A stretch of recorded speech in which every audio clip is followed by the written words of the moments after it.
Uh, Danny, looking at your season tonight is going to be the halfway point for you guys. Game 41. Going into the season, I'm not sure what your expectations for your group was, but how would you assess how things have gone compared to how you thought they would go? Yeah, I mean it's been a little bit of a roller coaster. I think a young team. We've showed some inconsistencies at times.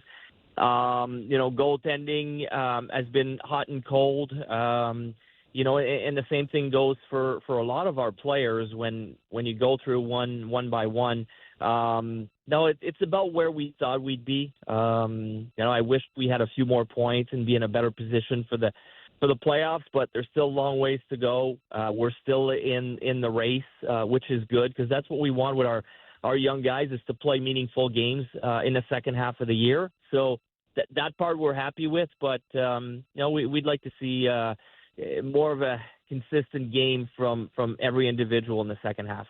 As a general manager, when you watch, an experienced coach like John Tortorella handle a young and up and comer like Mitch Mishkov, Daniel, is that something that you stay on top of on a regular basis on methods of getting messages, whether it's more ice time, less ice time, or a healthy scratch, or do you just kind of sit from afar and let a guy like Tortorella handle it? Well, we have discussions, but at the end of the day, Torts is the coach. He's hired and paid to be the coach, and he's the one that makes those decisions. But he includes us. We're very involved, Jonesy and I, when it comes to how to approach and what's going on with the whole team and our players. But like I said, Torts makes the decisions at the end of the day.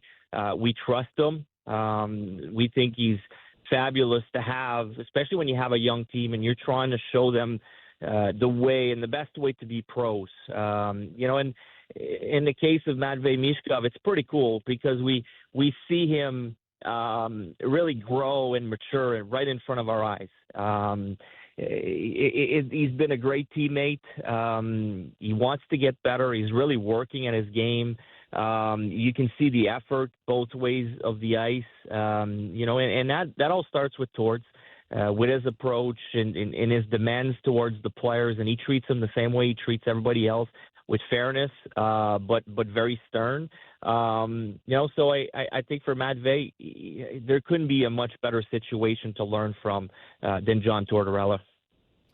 Do you remember that process of being a young guy who could just score and do things other people couldn't do, and then you have some guy telling you to stand here and play D and check? Like it's a tough process to accept when you're so talented, so young.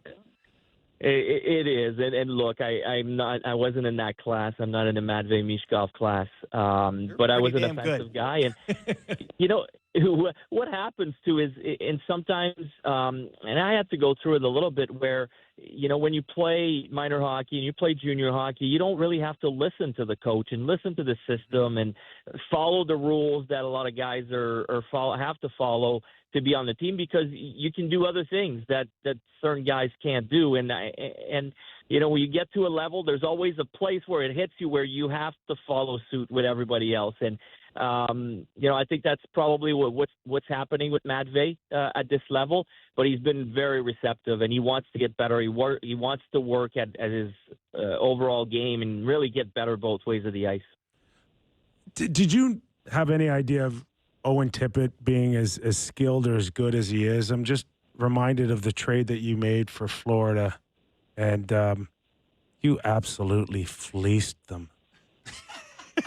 Well, we got lucky, and that was Chuck Fletcher, by the way. I was in the background, but Chuck Fletcher made that trade, and it turns out to be a great trade for the future of the Flyers. Owen Tippett has been fantastic. He's been better than we expected. We knew we were getting a very powerful skater and a guy that could score, but his overall game has been much more impressive than what we anticipated. And to see him again grow in front of our eyes, and it shows you sometimes you have to be patient with those guys that are 22, 23 years old.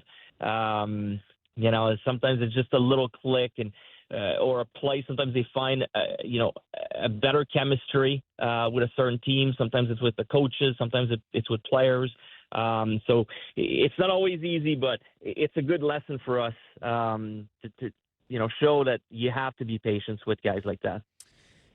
Danny, when the Four Nations face-offs teams came out, one of the people online who does like stat tracking, whatever, tweeted like, "I'm not sure about the Sanheim thing." A few question marks about him, and then Joel Farabee responded to the guy on Twitter, and he said, "Watch a game." Which is, I think, something maybe some people were missing with Sanheim. This guy has really taken a step in the last year or two to being one of the league's better D-men. Yeah, and he's flown under the radar a lot. Because we weren't a great team, because we weren't in the spotlight. And the other thing too with Travis Sanheim is that, he's not a flashy guy where he's, running the power play and you see him on the highlights every night. He's a different player. He's good overall.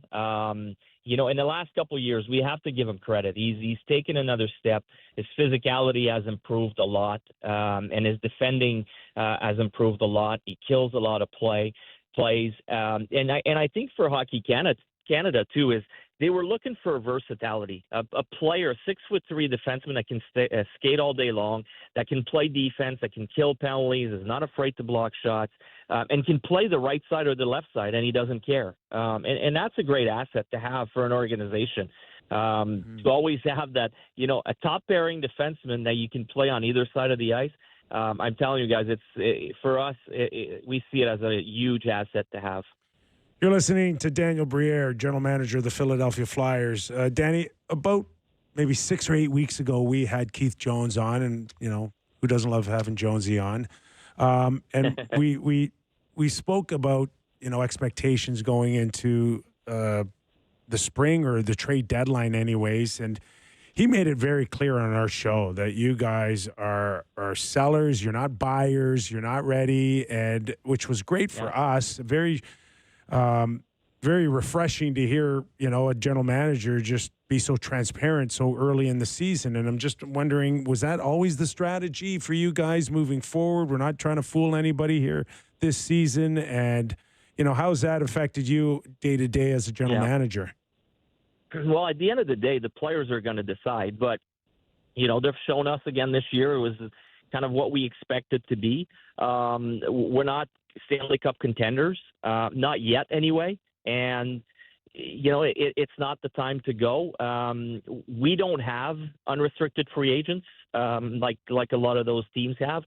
So, the selling part for us is going to have to be hockey trades. And hockey trades that are going to make us better in the future is what we're going to be looking for. So now it's not always easy to hear, but for our fans, but we want to be upfront and honest with them. We just don't see it as being a cup contender yet, but at the same time, we're not too far away. And if we can get some assets that are going to help us in the short future, then that's the way we're going to go.